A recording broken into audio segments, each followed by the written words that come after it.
जय हिंद सब। और कैसे हैं सब? आरंभ करें आज की कथा को। अंतरा भाग 2। आज किसको पढ़ना है? सच्चिदानंद, हीरानंद, वात्स्यायन, जिन्हें जाना न जा सके हैं वो कौन है? 1911 से 1987 का जीवन वृत्त। अज्ञेय का मूल नाम सच्चिदानंद हीरानंद वात्स्यायन अज्ञेय है। उन्होंने अज्ञेय नाम से काव्य रचना की। उपनाम इन्होंने धारण किया क्या? अज्ञेय। उनका जन्म कुशीनगर उत्तर प्रदेश में हुआ, किंतु बचपन लखनऊ, श्रीनगर और जम्मू में बीता। उनकी प्रारंभिक शिक्षा अंग्रेजी और संस्कृत में हुई। हिंदी उन्होंने बाद में सीखी। वे आरंभ में विज्ञान के विद्यार्थी थे। बताइए जरा, बीएससी करने के बाद उन्होंने एमए अंग्रेजी में प्रवेश लिया। भाषाओं का वैविध्य देखिए आप। और क्रांतिकारी आंदोलन में भाग लेने के कारण अध्ययन बीच में भी छोड़ना पड़ा। 4 वर्ष जेल में रहे और 2 वर्ष नजरबंद रहे। अज्ञेय ने देश विदेश की अनेक यात्राएं की, कई नौकरियां की और कई छोड़ी। कुछ समय तक वे जोधपुर विश्वविद्यालय में प्रोफेसर भी रहे। ये कई चीजें इनके बारे में जानने को। कल सुना क्या वो निराला को? अच्छा, मैंने भेजा ही नहीं, सॉरी। हाँ, आज अज्ञेय को सुनना। आज भेजता हूं, मैं भूल गया, भेजता हूं। वे अरे YouTube पे जाके काव्यदीप में देख तो सकते हो ना, खुद भी वहां एक प्लेलिस्ट बनी हुई है। हाँ, क्या हुआ? कहाँ गए हुए थे? हाँ? समय इतना रहता है, मतलब कटता ही नहीं है। वे हिंदी के प्रसिद्ध समाचार साप्ताहिक दिनमान के संस्थापक और संपादक थे। ध्यान रखना, अज्ञेय भी महत्वपूर्ण व्यक्ति हैं। कुछ दिनों तक उन्होंने नव भारत टाइम्स का भी संपादन किया। सैनिक, विशाल भारत, प्रतीक, नया प्रतीक आदि कई पत्र पत्रिकाओं का संपादन किया। आजादी के बाद की हिंदी कविता पर उनका बड़ा प्रभाव है। उन्होंने सप्तक परंपरा का सूत्रपात किया। तार सप्तक, दूसरा सप्तक, तीसरा सप्तक का संपादन किया। साहित्य का इतिहास पढ़ेंगे तो उसमें हम एक सप्तक देखेंगे। तकरीबन 7 कवियों का एक समूह है जो रचनाएं लिखता है, तो उसकी संस्थापक परंपरा में ये है। प्रत्येक सप्तक में 7 कवियों की कविताएं संग्रहित हैं जो शताब्दी के कई दशकों की काव्य चेतना को प्रकट करती है। अज्ञेय ने कहानी, उपन्यास, यात्रा वृतांत, निबंध, आलोचना आदि अनेक साहित्यिक विधाओं में काम किया। शेखर, एक जीवनी, नदी के द्वीप, अपने अपने अजनबी, अरे यायावर, रहेगा याद, एक बूंद सहसा उछली, त्रिशंकु, आत्मनेपद, विपथगा, परंपरा, कोठरी की बात, शरणार्थी, जयदोल, ये तेरे प्रतिरूप, कई रचनाओं के यहाँ इनके नाम दे रखे हैं। अज्ञेय प्रकृति, प्रेम और मानव मन के अंतर्द्वंद्वों की कवि है। रेखांकित कर लो पंक्ति में। अज्ञेय किसके कवि हैं? प्रकृति के तो प्रेम है, और मानव मन में जो अंतर्द्वंद्व चलते हैं, मन ही मन जो द्वंद्व चलते रहते हैं, उनको उकेरने में इनको महारत हासिल है। उनकी कविता में व्यक्ति की स्वतंत्रता का आग्रह है और बौद्धिकता का विस्तार भी। ये व्यक्ति की स्वतंत्रता के बड़े पक्षधर हैं। देखो, अज्ञेय की इस बात पे बड़ी आलोचना भी होती थी कि अज्ञेय व्यक्ति के, समाज के बजाय व्यक्ति को अधिक महत्व देते हैं। अज्ञेय व्यक्ति की स्वतंत्रता पर अधिक बल देते हैं। लेकिन आज इनकी जैसे जो कविता है ना, क्या है, यह दीप अकेला, यह दीप अकेला में भी ये दीप व्यक्ति को ही तो कह करके संबोधित कर रहे हैं, और वो अकेला है। इस संसार में व्यक्ति अकेला ही तो आया और अकेला ही जाएगा। और उसमें बहुत से गुणों का विकास होता है, उसमें कई शक्तियां होती हैं। और अज्ञेय की आलोचना इस बात पे हुई कि व्यक्ति, अज्ञेय सामाजिकता के पक्षधर नहीं है, व्यक्तिवाद के पक्षधर है। लेकिन अज्ञेय का ये कहना कि व्यक्ति अकेला है, व्यक्ति में बहुत सी क्षमताएं हैं, लेकिन उस व्यक्ति की उपयोगिता तभी है जब वो समाज में जुड़ जाए। इस आज की कविता में यही भाव है। तो अज्ञेय ने तमाम आलोचनाओं का जवाब दे दिया इस कविता से कि अज्ञेय व्यक्तिवादी नहीं है, वो व्यक्तिवादी स्वतंत्रता के पक्षधर है। केवल वो समाज से दूर भागने वालों में से नहीं है, वो व्यक्ति की स्वतंत्रता की तो पक्षधर है। लेकिन वो ये भी मानते हैं कि व्यक्ति अधिक उपयोगी तभी शामिल होगा जब वो किसमें शामिल हो जाए? समाज में। व्यक्ति के गुणों की कद्र भी तभी होगी जब वो समाज में उपयोगिता की बात करे। तो आज की कविता में यही रहेगा। उनकी कविता में व्यक्ति की स्वतंत्रता का आग्रह भी है और बौद्धिकता का विस्तार भी है। उन्होंने शब्दों को नया अर्थ देने का प्रयास करते हुए हिंदी काव्य भाषा का विकास किया। कई पुरस्कार मिले भाई, जो साहित्य अकादमी पुरस्कार सबसे बड़ा पुरस्कार, भारत भारती सम्मान भी मिला और भारतीय ज्ञानपीठ पुरस्कार भी मिला। उनकी कई काव्य कृतियां रही। अज्ञेय की संपूर्ण कविता का संकलन सदा नीरा नाम से 2 भागों में प्रकाशित हुआ। इस बात को ध्यान देना, अज्ञेय की आज तक की जितनी कविताएं हैं उनको 2 भागों में बांट करके भी प्रकाशित किया गया। ना शीर्षक क्या रखा, सदा नीरा। यह दीप अकेला, कविता में अज्ञेय ऐसे दीप की बात करते हैं जो स्नेह से भरा है, जो गर्व से भरा है, मदमाता भी है किंतु अकेला है। अरे दिया जब जलता है तो उसमें घी रहता है, ठीक है, या तेल रहता है, तो स्नेह रूपी तेल से ही दिया जलता है। गर्व भरा है और वो प्रकाश करता, अंधकार को दूर करता, तो उसको ये भान भी है कि मेरा अस्तित्व है, आत्म स्वाभिमान, वो गर्व भरा है और मदमाता भी है। और इस गर्व में कहीं कहीं वो जो है ना मस्ती में डूबा भी है, किंतु वो क्या है, अकेला है। एक दिए को प्रतीक बना करके इन्होंने व्यक्तिगत बात की है। अहंकार का मद हमें अपनों से अलग भी कर देता है, लेकिन जब उसको ये लगे कि मैं प्रकाशित करता हूं और ये गर्व जब अहंकार में तब्दील हो जाए तो वो अपने समाज से अलग भी हो जाता है। कवि कहता है कि इस अकेले दीप को पंक्ति में शामिल कर लो। पूरी कविता का महत्व यही स्पष्ट हो जाए। कवि क्या कहता है, इस दीप को पंक्ति में शामिल कर लो। दिया अकेला है, लेकिन जब पंक्ति में आ गया तो दीपमाला बन जाएगी। अरे दीपमाला बन जाएगी, तो अकेले की शक्ति है और एक दीपमाला का प्रकाश है, अंतर तो है ना। लेकिन दीपमाला भी बनी किससे है, दीपों से ही बनी है। तो दीप का अस्तित्व है, उसको आत्म स्वाभिमान है और उसको अपने गर्व करने का पूरा अधिकार है, लेकिन उसके गुणों की उपयोगिता तभी शामिल होगी जब वो व्यष्टि को समष्टि में मिला दे। व्यष्टि माने व्यक्तिगत, समष्टि माने सामूहिकता। पंक्ति में शामिल करने से उस दीप की महत्ता और सार्थकता बढ़ जाएगी। यही बात जो मैंने अभी समझाई। दीप सब कुछ है, सारे गुण है, शक्तियां हैं, उसकी व्यक्तिगत सत्ता भी कम नहीं है, फिर भी पंक्ति की तुलना में वह एक है, एकाकी है। यही बात जो मैंने कह दी भाई, दीप में सभी गुण हैं, सारे गुण हैं, शक्तियां हैं, उसकी व्यक्तिगत सत्ता स्वीकार्य है, वो अंधकार को दूर करने का मादा रखता है, उसको गर्व करने का भी अधिकार है, फिर भी पंक्ति की तुलना में तो वह क्या है, एक है, क्योंकि पंक्ति तो कई दीपों से मिलकर बनी है। ठीक है, दीप की पंक्ति या समूह में विलय ही उसकी ताकत है, उसकी सत्ता का सार्वभौमीकरण है, उसके लक्ष्य एवं उद्देश्य का सर्वव्यापीकरण है। जो मैंने एक पंक्ति कही ना, व्यष्टि को समष्टि में मिला दो, वही।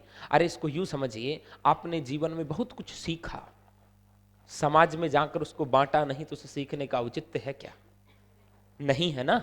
जब आप अपने गुणों को, अपनी उपयोगिता को समाज में समाविष्ट कर देते हैं, तभी आपकी उपयोगिता क्या होगी, सार्थक होगी। ठीक है, यही ये बात।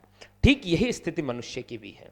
व्यक्ति सब कुछ है, सर्वशक्तिमान है, सर्वगुण संपन्न है, फिर भी समाज में उसका विलय, समाज में उसका, कहां गई पंक्ति, समाज के साथ उसकी अंतरंगता से समाज मजबूत होगा, राष्ट्र मजबूत होगा। अरे सब व्यक्ति अपने अपने ज्ञान का, अपने अपने शक्तियों का, अपने अपने कौशल का अहंकार करके अकेले अकेले बैठे रहें तो समाज का उत्थान होगा क्या? नहीं होगा। सभी वो विशिष्ट लोगों का समूह मिलकर की तो ही क्या बनता है, समाज बनता। और समाज मजबूत होगा तो कौन मजबूत होगा, राष्ट्र मजबूत होगा। इस कविता के माध्यम से अज्ञेय ने व्यक्तिगत सत्ता को सामाजिक सत्ता के साथ जोड़ने पर बल दिया है कि व्यक्तिगत सत्ता है आपकी, व्यक्ति को आत्मबोध भी होना चाहिए कि मुझ में ये गुण है, मुझ में ये शक्तियां हैं, मुझ में ये संपन्नता है, मैं ये कर सकता हूं, लेकिन करना किसके लिए है, समाज के लिए। तभी उसकी उपयोगिता क्या होगी, अरे आपको प्रशंसा भी कौन देगा, समाज ही तो देगा। आप समाज के लिए उपयोगी साबित होंगे तो आपके अस्तित्व को स्वीकार भी कौन करेगा, समाज स्वीकार करेगा। दीप का पंक्ति में विलय, व्यष्टि का समष्टि में विलय, उन्हीं शब्दों का प्रयोग कवि ने किया है यहाँ लेखक ने, कि दीप का पंक्ति में विलय, व्यष्टि का समष्टि में विलय है। मतलब जो दिया है वो अपनी दीपमाला में शामिल हो जाए। पंक्ति यहाँ समाज का सूचक है और दीप यहाँ व्यक्ति का सूचक है। व्यक्ति समाज में शामिल हो जाए, एक इकाई का समूह में शामिल होना है, व्यष्टि का समष्टि में शामिल होना है, और आत्मबोध का विश्वबोध में रूपांतरण है। एक बात ये बार बार करें, ये व्यक्तिगत सत्ता को स्वीकार करते हैं कि आत्मबोध तो होना ही चाहिए, लेकिन जब हम समाज में शामिल हो गए तो आत्मबोध की अगली सीढ़ी पर पहुंच गए, विश्वबोध, वसुदेव कुटुंबकम। ठीक है, आइए देखते हैं। यह दीप अकेला स्नेह भरा है, गर्व भरा मदमाता, पर इसको भी पंक्ति को दे दो। यह जन है गाता गीत, जिन्हें फिर कौन गाएगा। पंडुब्बा यह मोती सच्चे, फिर कौन कृति लाएगा। यह समीधा ऐसी आग हटीला, बिरला सुलगाएगा। यह अद्वितीय, यह मेरा, यह मैं स्वयं विसर्जित। यह दीप अकेला स्नेह भरा है, गर्व भरा मदमाता, पर इसको भी पंक्ति को दे दो। यह मधु है स्वयं काल की मोना का युग संचय।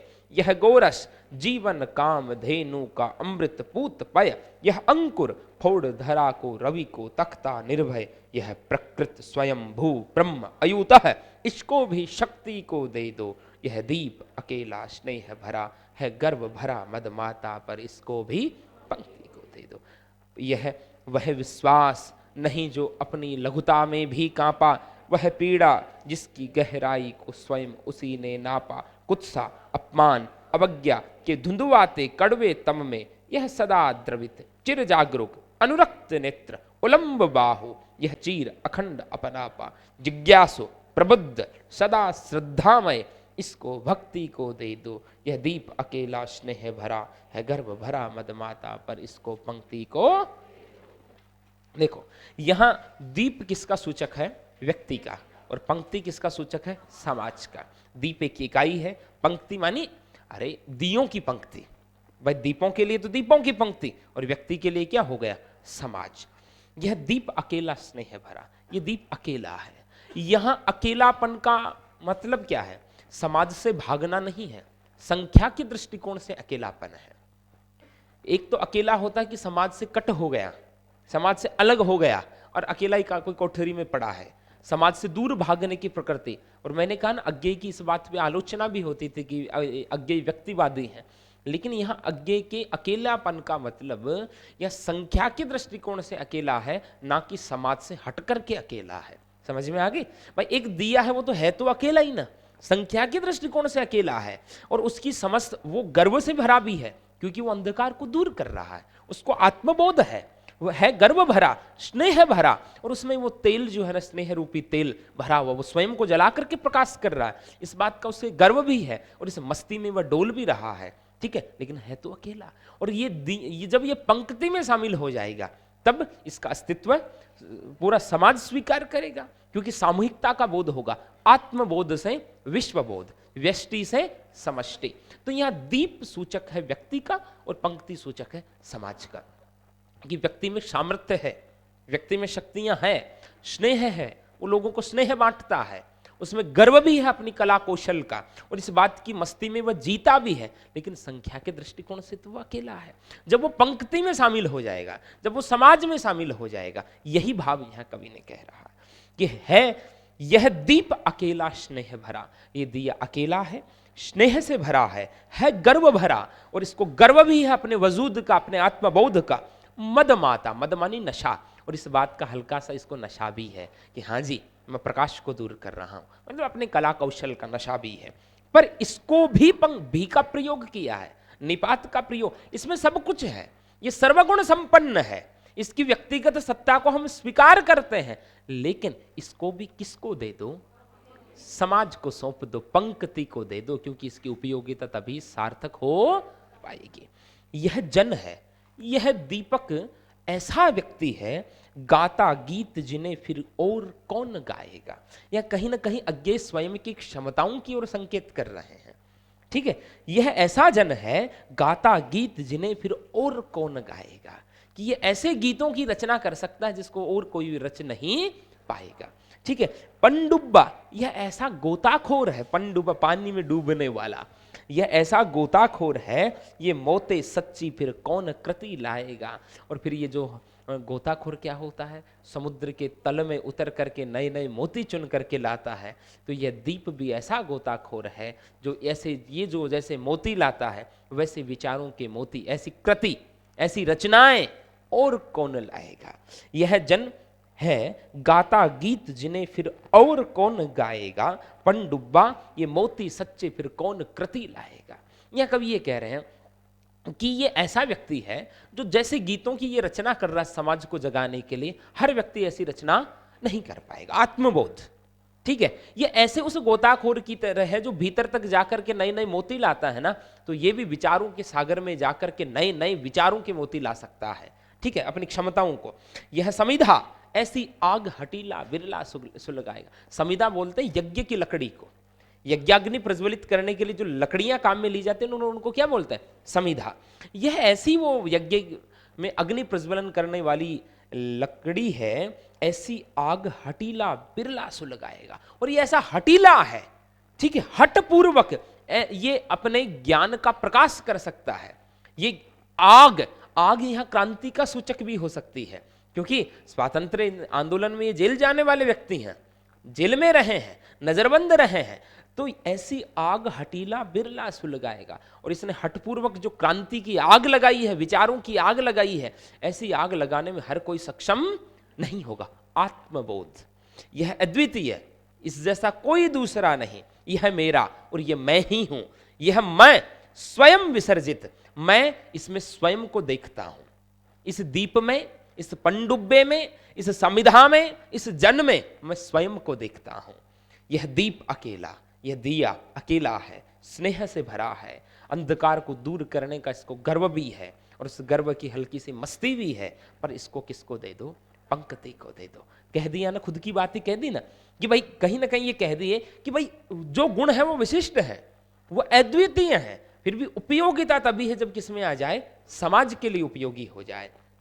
यह मधु है, यह दिया, यह व्यक्ति ऐसा मधु है, शहद है, स्वयं काल की मोना का युग संचय, ठीक है। अरे शहद के निर्माण में कई वर्ष लगते हैं, बहुत समय लगता है, काल तो लगता है, मधुमक्खियां इकट्ठा करती है, फिर वहां जोड़ती है, तब जाकर के शहद बनता, किण्वन प्रक्रिया से, है ना, किण्वनी होती है क्या, ठीक है। तो यह जो शहद है ये कैसा है, समय रूपी मधुमक्खियों ने युग से जिसका संचय किया है, ऐसा शहद है। मतलब कवि जो रचनाएं करता है, कवि जो सृजन करता है, वो एक दिन में नहीं, उसके साथ उसके जीवन भर का संघर्ष होता है, जीवन भर का युगबोध होता है, उसके जीवन भर की तपस्या होती है, बहुत समय के बाद ये अपनी कृति रूपी शहद को प्रकट कर पाता है।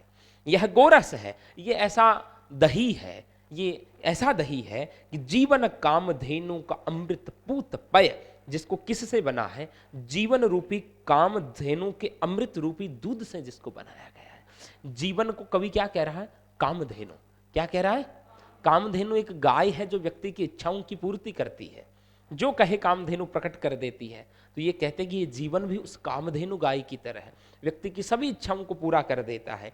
तो जीवन रूपी कामधेनु को दूह करके जो अमृत रूपी दूध निकला, उससे बना हुआ ये क्या है, दही है। मतलब यह मधु है, स्वयं काल की मोना का युग संचय, यह गोरस जीवन कामधेनु का अमृत पूत पय। अमृत पूत यहां देवताओं के पुत्रों को भी कह सकते हैं, अमृत देवताओं को कह सकते हैं, पूत मानी पुत्र, देवताओं के पुत्र जिस कामधेनु का दूध पीते हैं, जिस कामधेनु का दूध पीते हैं, उससे बना हुआ ये क्या है, दही है। हम यह अर्थ भी ले सकते हैं। और जीवन रूपी कामधेनु को दूह करके जो दूध निकला, उसको जमा करके बनाया हुआ दही, मतलब जीवन के इसमें क्या है, अनुभव संचित है, जीवन के क्या है, अनुभव संचित है। और अमृत जैसा इसकी रचनाएं जो है ना, अजर अमर है, युगों तक लोगों का क्या करती रहेगी, पोषण करती रहेगी। यह एक एक शब्द में कवि संकेत दे रहे हैं। यह अंकुर, इसकी रचनाएं, या यह दीपक जो है, यह जन जो है, यह ऐसा अंकुर है जो फोड़ धरा को रवि को तकता निर्भय, जो धरती के कठोर धरातल को तोड़ करके अकेला निकलता है। देखना धरती कितनी कठोर होती है, और जो अंकुर, पहले जो अंकुर का प्रस्फुटन होता कितना कोमल होता है, एक छोटा सा पत्ता जो है ना बाहर निकलता है। तो ये कहते हैं कि ये जन जो है, ये दीप जो है, ऐसा अंकुर है जो धरती के कठोर धरातल को तोड़ करके अकेला निकलता है, और सूर्य से आंख मिलाने की हिम्मत रखता है। सूर्य माने सत्य, निर्भय होकर के निकलता है, और सच का सामना करने का सामर्थ्य रखता है। यह प्रकृत, यह स्वयं बनता है, स्वयं भू, स्वयं उत्पन्न होता है, यही ब्रह्म है, अयूत है, यह किसी के साथ जुड़ा हुआ नहीं है, लेकिन इसको भी किसको दे दो, शक्ति को दे दो। ठीक है, यह दीप अकेला स्नेह भरा है, गर्व भरा मदमाता, पर इसको भी पंक्ति को दे दो। इन पूरी पंक्तियों में कवि आत्मबोध की बात कर रहे हैं कि ये जो दीप है, ये जो व्यक्ति है, सर्वगुण संपन्न है, इसमें बहुत सामर्थ्य है, बहुत शक्तियां हैं, लेकिन इसकी शक्ति का सही प्रयोग कब होगा? जब ये समाज में शामिल हो जाएगा। यह वह विश्वास नहीं जो अपनी लघुता में भी कांपा। यह दीप ऐसा है जिसको इतना भरोसा है कि जब इसको छोटा कहा गया समाज में तो भी ये कांपा नहीं है। तो यह कहीं ना कहीं व्यक्ति का अनुभव है, जीवन का अनुभव है। अरे व्यक्ति कुछ नया करने की कोशिश करता तो समाज में कोई भी कहे, अरे यार अकेला क्या कर सकता है, ये बड़ा छोटा आदमी है। ठीक है, तो इसमें यह विश्वास है कि जब लोगों ने इसको लघु कहा, छोटा कहा, तो भी ये कांपा नहीं, डिगा नहीं। वह पीड़ा जिसकी गहराई को स्वयं उसी ने नापा। और ऐसा नहीं कि इसके भीतर पीड़ा नहीं है और इसकी पीड़ा की गहराई को केवल इसने स्वयं महसूस किया। अरे ये खुद को जला करके प्रकाश देता है, ये खुद को जला करके प्रकाश देता है, जलता तो है ना, स्वयं को पिघला करके जनता को प्रकाश देता है। और स्वयं को जलाने की जो पीड़ा है, उस पीड़ा को कोई दूसरा महसूस नहीं कर सकता, वो भी इसी ने स्वयं नहीं क्या किया है, महसूस किया है।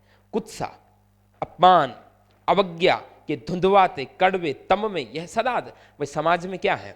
निंदा है, अपमान है, अवज्ञा है, और उसकी धुआं और उसका कड़वा अंधकार चारों ओर फैला हुआ है। लेकिन ऐसे इस अंधकार में भी यह दीप क्या है? सदा द्रवित, सदा स्वयं को पिघलाता रहा, जलाता रहा, चिर जागरूक, हमेशा से प्रकाश करता रहा। अनुरक्त नेत्र, इसकी आंखों से हमेशा प्रेम बरसता रहा, अनुरक्त प्रेम बरसता रहा। उलंब बाहु, इसकी भुजाएं हमेशा खड़ी रही लोगों को गले लगाने के लिए। यह चिर अखंड अपनापा, और ये हमेशा से अखंड प्रकाश करता रहा, इसने कभी भी अपने कर्तव्य को नहीं छोड़ा। अखंड अपनापा, लोगों के लिए हमेशा अखंड अपनत्व का भाव रहा। चिर उलंब बाहु, अपनी भुजाएं फैला करके रखा लोगों को नेह बांटने के लिए।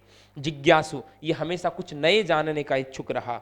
प्रबुद्ध, ये ज्ञानी है। सदा श्रद्धामय, ये श्रद्धा से भरा हुआ है, इसको भक्ति को दे दो। लेकिन इसके जीवन में क्या शामिल हो जाए?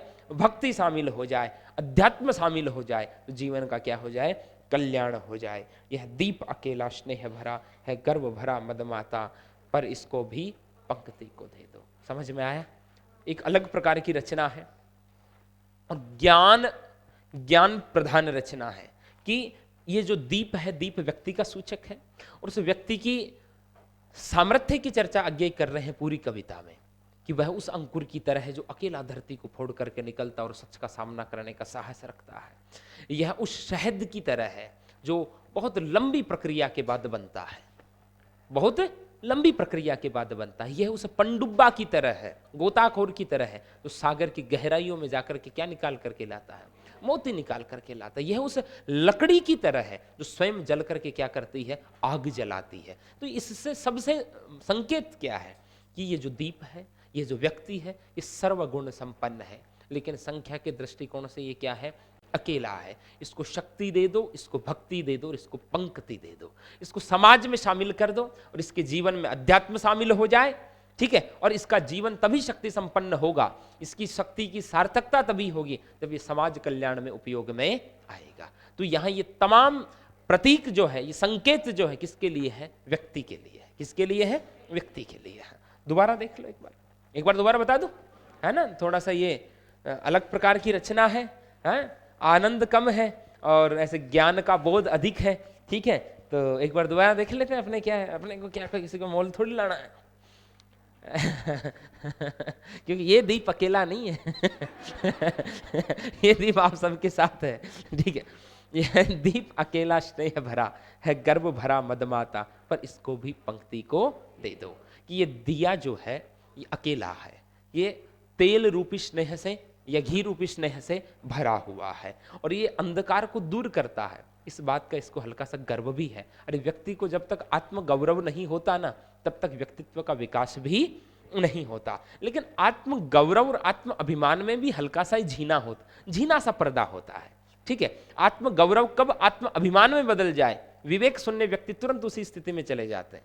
ठीक है, तो इसको हल्का सा मद भी है, नशा भी है इस बात का। ठीक है, पर इसको पंक्ति को दे दो, लेकिन इसको समाज को सौंप दो। ये जब समाज में शामिल होगा तभी इसकी उपयोगिता सार्थक होगी। यह जन है, यह ऐसा जन है, ऐसा व्यक्ति है, गाता गीत जिन्हें फिर को और को न गाएगा। यह ऐसा जन है जो ऐसे गीत गाता है जिसे कोई दूसरा व्यक्ति नहीं गा पाएगा। यह ऐसे जन जागरण के गीत गाता है, लोगों की जागृति के गीत गाता है जिसको हर व्यक्ति नहीं गा पाएगा। इसको अपनी वैशिष्ट्य का बोध है।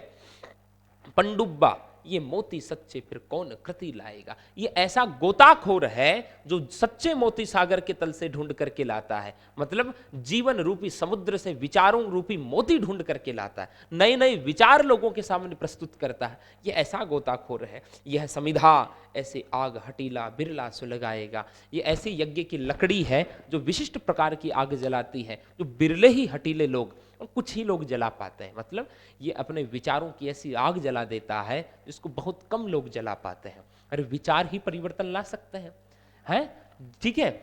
विचारों का जो परिवर्तन होता है वो दीर्घकालीन होता है और स्थायी होता है। तलवार के बल पर किए गए परिवर्तन स्थायी नहीं होते। अरे भाई, स्वामी विवेकानंद 1893 में शिकागो गई तो तलवारें लेकर गए थे क्या? तोप थोड़ी लेके गए थे कि आज मारूंगा आ गया मैं, हैं? विचार ही तो थे, और विचारों की ऐसी आग लगाई जो वर्षों सैकड़ों वर्षों के बाद भी आज भारत के गौरव का पर्याय बन गया उनका वो थोड़ी सी देर का भाषण। ठीक है, तो क्या था कि ये भी ऐसा हटीला व्यक्ति, हटीला है, हट करना जानता है, और ये स्वयं को जला करके भी जो है ना विचारों की आग जो है चारों ओर जला सकता, क्रांति ला सकता है।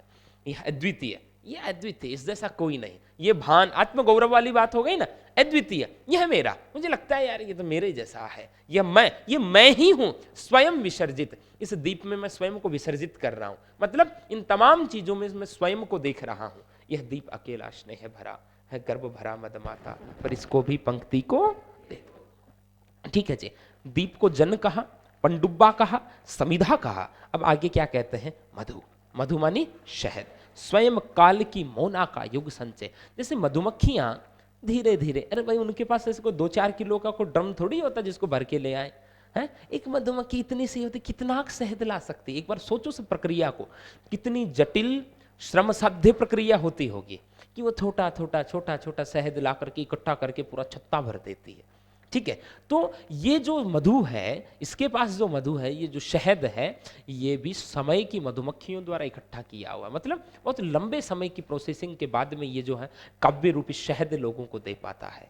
ठीक है, यह गोरस जीवन कामधेनु का अमृत पूत पय। जैसे कामधेनु गाय के दूध को जो है ना देवताओं के बेटे पीते हैं ना, ठीक है, और उसी दूध से क्या बनता है बाद में? दही बनता है, छाछ बनती है, मक्खन बनता है। गोरस सबके लिए काम में लिया जा सकता है। तो ये ऐसा गोरस है जो जीवन रूपी कामधेनु को दूह करके जो दूध निकला उससे बना हुआ है। मतलब पूरा जीवन जिया, उस जीवन रूपी कामधेनु, मतलब जीवन में तकरीबन हर चीजें प्राप्त की, और उससे जो दूध दूहा, उससे जो अनुभव प्राप्त हुए, उन अनुभवों से ये गोरस बना है, काव्य बना है, ये ज्ञान लोगों को ये दे पाता है। ठीक है, इसमें पूरे जीवन के अनुभव क्या है? संचित है। यह अंकुर फोड़ धरा को रवि को तख्ता निर्भय। यह उस अंकुर की तरह है जो धरा के कठोर उर को फोड़ करके अकेला बाहर निकलता है और सूर्य से आंखें मिलाता है, सच्चाई से आंखें मिलाता है। अरे भाई, अंकुर बीज जब है ना, बीज धरती में जाता अकेला जाता है, गलता भीतर, सड़ता भी है, खपता भी है, पूरी तरह से नष्ट हो जाता है। फिर उससे क्या निकलता है?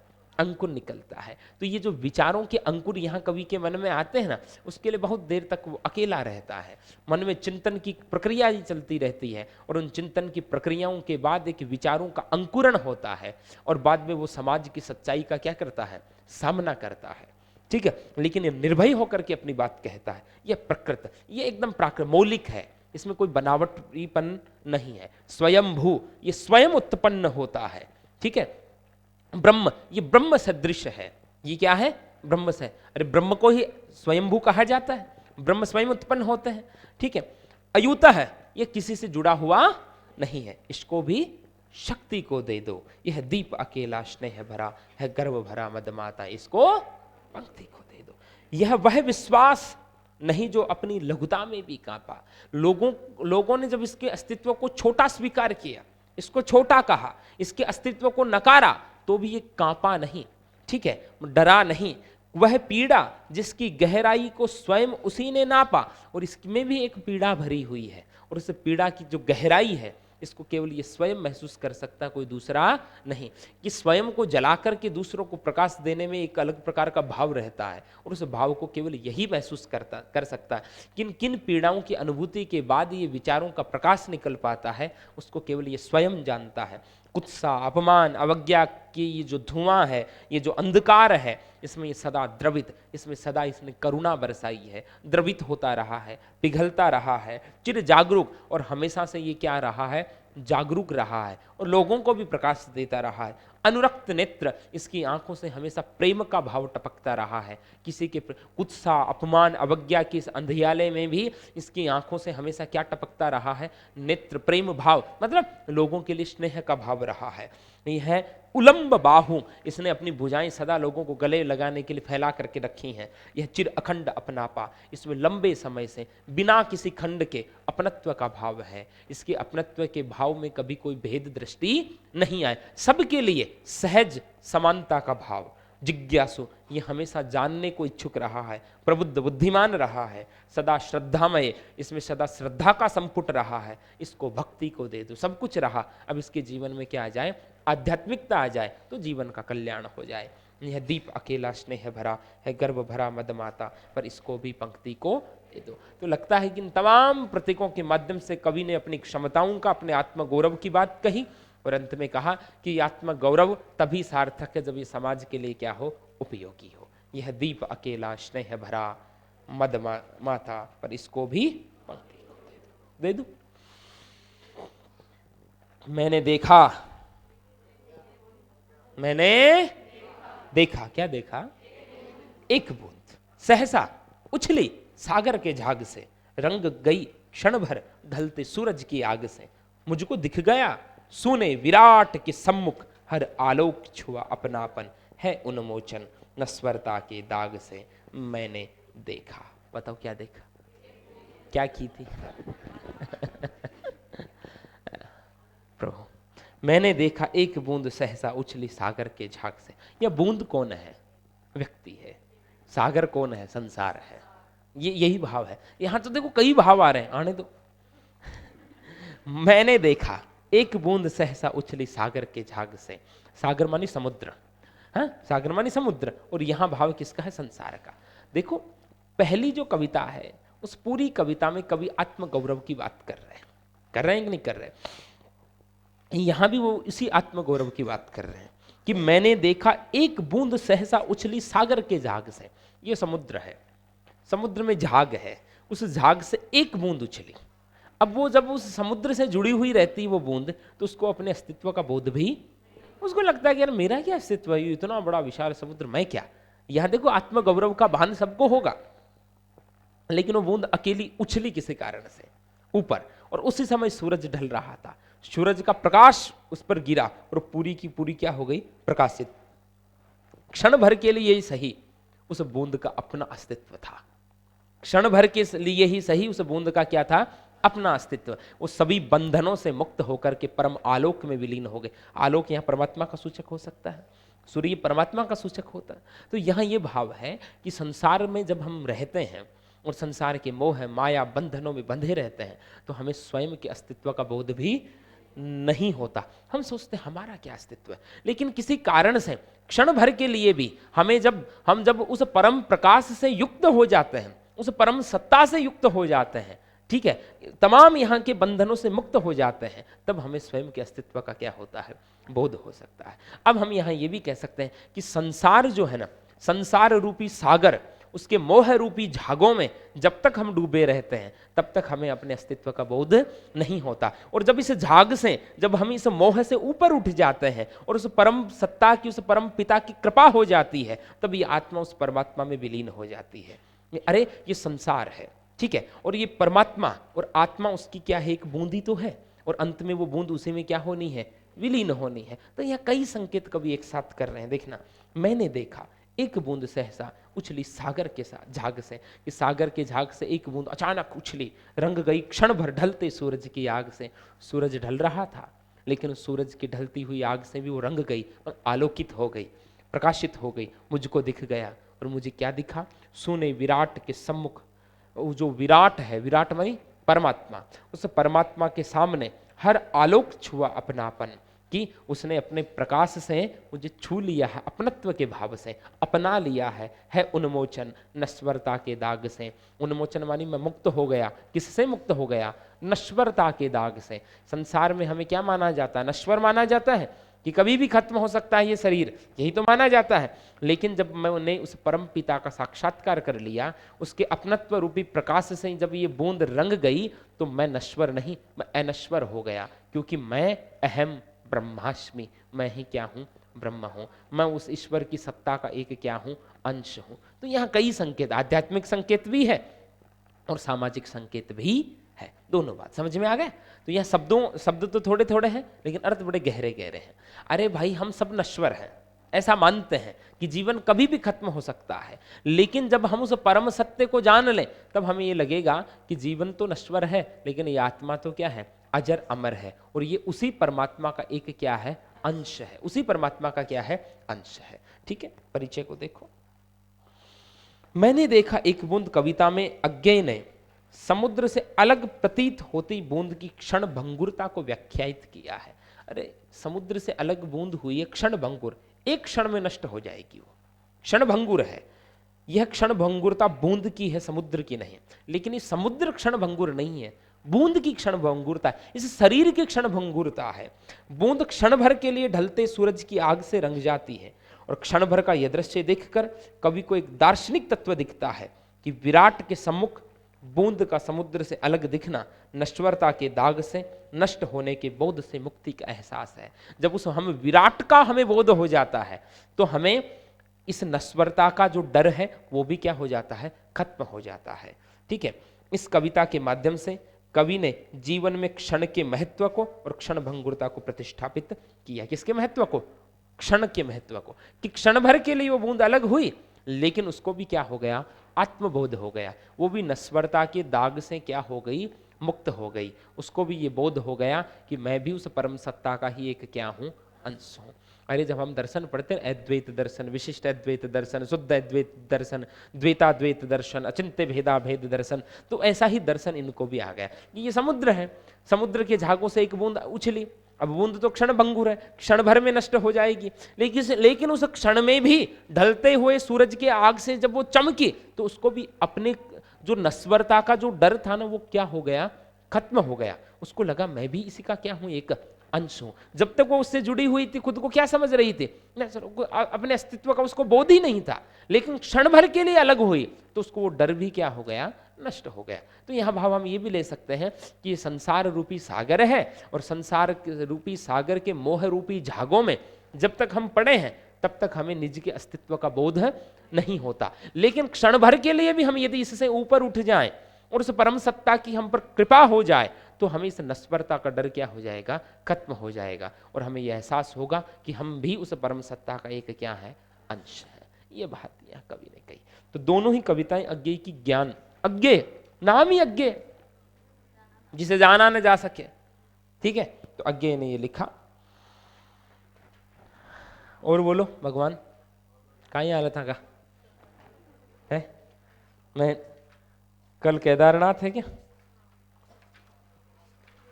विष्णु खर्रे, रघुवीर साय दोबारा आ रहे हैं क्या? तुलसी आगे तुलसी है, और तुलसी ने भी क्या लिखा है? भरत और राम का प्रेम, आनंद आ जाएगा। वाह। फिर जायसी, पद्मावत, विद्यापति, पदावली, क्या बात है, केशव, बानी जगरानी की उदारता बखानी जाई, ऐसी मति उदित उदार की कौन है भाई।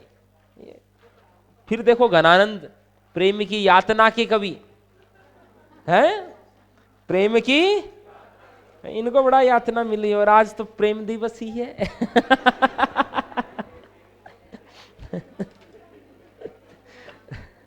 आज प्रेम, मैंने सुबह सुबह एक पोस्ट की है प्रेम दिवस पे, आपको सुनाऊं। मैंने सुबह सुबह एक पोस्ट की है, सुनो रे, आप भी सुनो। अब आपको पता नहीं कक्षा किस दिन मिलेगी, लेकिन सुन लो क्या जाता आपका। आज मैंने एक बड़ी प्यारी सी पोस्ट की, प्यारा तो हुई। अरे मैंने लिखा आज के इस मुद्दे पे, मैंने लिखा पहले तो लिखने के लिए मैंने एक तस्वीर काम में ली, उस तस्वीर को देखना, ठीक है? दिख रही कि हल्की हल्की, ठीक है? अर्धनारीश्वर की परिकल्पना जहां राधा और कृष्ण का स्वरूप है, और उस पर फिर मैंने लिखा समायोजन और सहिष्णुता ही हमारी शक्ति है। समायोजन और सहिष्णुता ही हमारी शक्ति है। सनातन की अजस्र धारा कभी बाधित नहीं हो सकती। शेष यह प्रेम प्रदर्शन के लिए नहीं होता एवं न ही इसके लिए किसी विशेष दिन की बाध्यता होती है। बाकी यह प्रेम अवतार श्री कृष्ण की भूमि है। प्रीत जहाँ की रीत सदा मैं गीत वहाँ के गाता हूँ, मैं भारत का रहने वाला हूँ, भारत की बात सुनाता हूँ। प्रेम, करुणा, बंधुत्व, सौहार्द्र का संदेश देने वाली यह सनातन भूमि, यह आर्यावृत्त कभी भी प्रेम का विरोधी नहीं हो सकता। हाँ, संस्कारों, रिश्तों और परंपराओं का सम्मान करना हमारा मूल्य रहा है। बाकी आज मुझे रसखान की कुछ पंक्तियां याद आ रही है। शेष महेश गणेश दिनेश सुरेश हो जाहि निरंतर ध्यावे, और जाहि अनादि अनंत अखंड अछेद अभेद सुवेद बतावे, नारद से सुख व्यास रटे पचिहारी तव पुनि पार न पावे, और ताहि अहिर की छोरियां छचिया भरी छाछ पे नाच नचावे। ठीक है, तो प्रेम दिवस की शुभकामनाएं।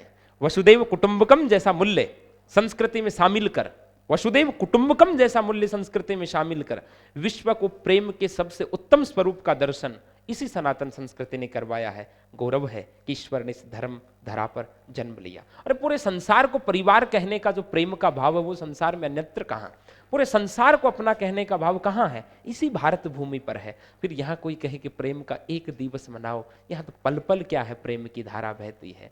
यहाँ तो प्रेम के स्वरूप स्वयं कान्हा ने क्या लिया है? अवतार लिया। खैर, इसी के साथ आपको प्रेम दिवस की शुभकामनाएं। ठीक है, जय हिंद।